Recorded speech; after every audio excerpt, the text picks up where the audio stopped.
আসসালামু আলাইকুম। আমরা একটা কনটেন্ট প্রকাশ করেছিলাম যে বাংলাদেশের সবচেয়ে ডিমান্ডিং সাবজেক্ট কোনগুলা এটার উপর। সো এটার মধ্যে অনেক মিসম্যাচ হয়ে গেছে এবং অনেক কোয়েশ্চেন অলরেডি হয়ে গেছে এবং অনেকে এটা অনেকের কাছে ভালো লেগেছে এবং অনেকের কাছে বিষয়টা ভালো লাগে নাই। সো ওভারঅল আমরা এই বিষয়টাকে আরো বিস্তারিত বলি। সো প্রথমতই আমরা বলেছিলাম যে সবচেয়ে ডিমান্ডিং কোন সাবজেক্ট কিংবা সবচেয়ে ভালো কোন সাবজেক্টগুলোর চাহিদা রয়েছে। সো এর মধ্যে আমরা ডিটেইলস আলোচনা করে নেই। সো প্রথমতই যদি আমরা ইঞ্জিনিয়ারিং এর কথা বলি, সো ইঞ্জিনিয়ারিং এর মধ্যে সবচেয়ে ডিমান্ডিং যে সাবজেক্টগুলো থাকবে, সো সেগুলো অবশ্যই সবার প্রথমে আমরা সিএসসি রাখলাম। সো তারপর ট্রিপলি এবং তারপর মেকানিক্যাল ইঞ্জিনিয়ারিং, তারপর সিভিল ইঞ্জিনিয়ারিং, তারপর আর্কিটেকচার। সো এই সাবজেক্টগুলোর বিশেষত্ব কি? বা এই সাবজেক্টগুলো থেকে গ্র্যাজুয়েশন কমপ্লিট করার পরে সবচেয়ে বেশি যে অপরচুনিটি থাকবে সেটি হচ্ছে তুমি চাইলে অবশ্যই প্রাইভেট সেক্টরে ভালো অ্যামাউন্টের স্যালারি বেসড জব পেতে পারো এবং অবশ্যই তার আগে তোমাকে স্কিলফুল হতে হবে এবং একই সাথে এই সাবজেক্টগুলো নিয়ে গ্র্যাজুয়েশন শেষ করার পরে তুমি বাইরের দেশে ভালো অ্যামাউন্টের স্কলারশিপ নিয়ে বাইরে আরো হায়ার স্টাডি করতে পারো, নয়তো বা রিসার্চার হতে পারো কিংবা রিসার্চ করতে পারো কিংবা তুমি তোমার পিএইচডি সম্পূর্ণ করতে পারো। সো তারপর যদি আমি বায়োলজিক্যাল বেসড সাবজেক্টের কথা বলি, সো এর মধ্যে সবচেয়ে ডিমান্ডিং যে সাবজেক্ট থাকবে সেটি হচ্ছে ফার্মেসি। সো ফার্মেসির কদর অনেক বেশি হাই এবং অনেক বেশি হাই। সো এই ফার্মেসি নিয়ে গ্র্যাজুয়েশন কমপ্লিট করার পরে তুমি যদি স্কিলফুল হও এবং তোমার মধ্যে যদি সেইটুকু এবিলিটি থাকে যে তুমি ভালো স্কিলফুল হয়ে গেছো, তাহলে তুমি বাংলাদেশে ভালো অ্যামাউন্টের স্যালারি বেসড জব পেতে পারো। এবং একই সাথে তারপর আমরা যে সাবজেক্টগুলো রাখবো সেটি হচ্ছে বায়োলজিক্যাল বেসড অন্য সাবজেক্ট, সেটি বায়োকেমিস্ট্রি অ্যান্ড মলিকুলার বায়োলজি এবং একই সাথে জেনেটিক ইঞ্জিনিয়ারিং এবং একই সাথে মাইক্রোবায়োলজি এবং একই সাথে তারপর পর্যায়ক্রমে জুলজি, বোটানি। সো এই সাবজেক্টগুলোর স্পেশালিটি কি? এই সাবজেক্টগুলো থেকেও পড়ার পরে দেশীয় বিভিন্ন প্রাইভেট কোম্পানিতে জব করার অপরচুনিটি থাকবে এবং একই সাথে বাইরের দেশে হায়ার স্টাডি এবং ভালো স্কলারশিপেরও অপরচুনিটি থাকবে। সো এরপর যদি আমরা এগ্রিকালচার বেসড সাবজেক্টের কথা বলি, তাহলে সর্বপ্রথম আমরা যেটি রাখবো সেটি হচ্ছে এগ্রিকালচার সাবজেক্ট। সো এই সাবজেক্টের বিশেষত্ব কি? এই সাবজেক্ট থেকে একই সাথে প্রাইভেট জবের দিকেও চলে যাওয়া যায় এবং একই সাথে বাংলাদেশের বিভিন্ন সরকারি জবগুলাতে এক কথায় স্পেশালি বিসিএস এর মধ্যে একটা কোটার অপশন থাকবে কিংবা স্পেশাল একটা পাওয়ার এখানে দেওয়া হয়েছে। সো এই হচ্ছে এগ্রিকালচারের বিশেষত্ব এবং একই সাথে বাইরের দেশেও কিন্তু একটা স্কলারশিপেরও সুযোগ থাকবে এগ্রিকালচার নিয়ে পড়ার পরে। সো তারপর যদি আমরা যে সাবজেক্টের কথা বলবো বা এগ্রিকালচার বেসড সাবজেক্টের মধ্যে, সো ডিবিএম আমরা রাখতে পারি। ঠিক আছে?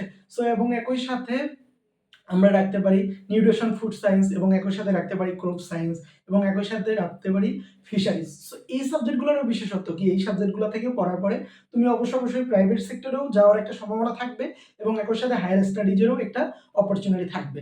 সো মোটামুটিভাবে আমরা ইঞ্জিনিয়ারিং, তারপর এগ্রিকালচার বেসড এবং তারপর বায়োলজিক্যাল বেসড সবগুলা নিয়েই কথা বললাম, ডিমান্ডিং বিষয়গুলো নিয়েও। সো এরপর যদি আমরা আর্টস ফ্যাকাল্টির কথা বলি, সো আর্টসের মধ্যে সবচেয়ে ডিমান্ডিং সাবজেক্ট হচ্ছে আইন এবং এরপরে যদি আমি বলি তাহলে ইংরেজি, তারপর বাংলা। সো পর্যায়ক্রমে আরো অনেক সাবজেক্ট থাকবে। বাট ডিমান্ডিং এর মধ্যে এই ৩ টা অপশন তোমরা রাখতে পারো।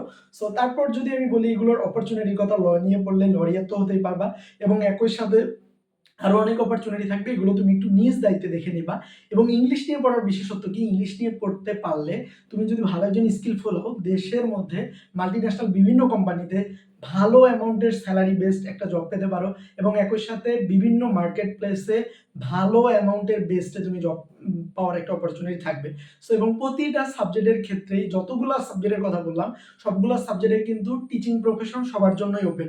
সেটা যে সাবজেক্টই হোক না কেন, সেই সাবজেক্টের সেই ইউনিভার্সিটি বলো কিংবা কলেজ বলো কিংবা স্কুল বেস বলো, সবগুলাতেই এই সাবজেক্ট বেসড কিন্তু টিচিং প্রফেশন ওপেন।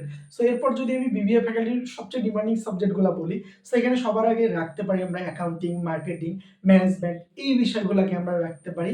সো এই বিষয়গুলোর বিশেষত্ব কি? এগুলো থেকে পড়ার পরে তুমি অনেক ইন্টারন্যাশনাল কোম্পানি বলো কিংবা দেশের মধ্যেও অনেক কোম্পানি রয়েছে যারা অনেক বেশি সার্টিফাইড শুধুমাত্র বিবিএ ব্যাকগ্রাউন্ডের স্টুডেন্টকেই রাখতে চায়। সো এবং একই সাথে এই সাবজেক্টগুলো পড়েও কিন্তু বাইরের দেশে ভালো স্কলারশিপ কিংবা ভালো অ্যামাউন্টের স্কলারশিপ পেয়ে হায়ার স্টাডি সম্পন্ন করতে পারো, নয়তোবা রিসার্চ বেস বিভিন্ন জবও পেতে পারো। এক কথায় আরো তুমি বড় একজন রিসার্চার হতে পারো। সো এখন আমরা আরো একটা ছোট্ট টপিক ছিল যে কথার কথা যে ইঞ্জিনিয়ারিং যে সাবজেক্টগুলোর কথা বলতেছেন ভাইয়া, সো এই সাবজেক্টগুলো নাকি রিপ্লেস করে ফেলছে এআই। সো এটা নিয়েও ছোট্ট একটা কথা বলে নেই। সো এআই রিপ্লেস করে ফেলছে, খুবই সত্য কথা এবং খুবই পারিপার্শ্বিক সাপেক্ষে বা বর্তমান সাপেক্ষে কথা। বাট এআই রিপ্লেস করে ফেললেও মানুষকে কিন্তু সম্পূর্ণভাবে এআই কখনো রিপ্লেস করতে পারবে না। সো এটার জন্য এআই কে ট্রেন করানো কিংবা এআই কে চালানো সবকিছুর জন্য আল্টিমেটলি মানুষ প্রয়োজন হয় এবং একই সাথে তোমার যদি ইঞ্জিনিয়ারিং ডিগ্রি এবং একই সাথে তোমার যদি এআই এর উপর ভালো একটা স্কিল থাকে তাহলে কিন্তু তুমি চাইলে একদম টপ লিডিং পর্যায়ে চলে যেতে পারো এবং 2026 সাল থেকে 2050 সাল কিংবা 30 সালের মধ্যে সবচেয়ে বেটার যে সাবজেক্ট কিংবা ডিমান্ডিং যে সাবজেক্ট এগুলো নিয়ে আমরা কথা বললাম।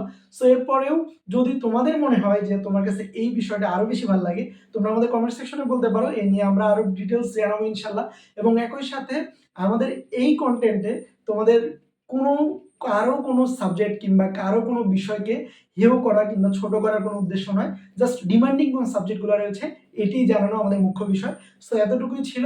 সো তোমার যদি কোনো কোশ্চেন থাকে এবং তুমি অবশ্যই যে সাবজেক্টে পড়বা সেই সাবজেক্টে পড়ার আগে মাস্ট বি ওই সাবজেক্ট নিয়ে আরো বেশি ডিটেলস জানবা, তারপর ওই সাবজেক্টে অ্যাডমিট হয়ে যাবা। কারণ একটা সাবজেক্টের উপর ডিপেন্ড করবে তোমার পরবর্তী ক্যারিয়ার এবং পরবর্তী বাকি সারাটা জীবন এই সাবজেক্টের সাথেই তোমাকে সবকিছু করতে হবে।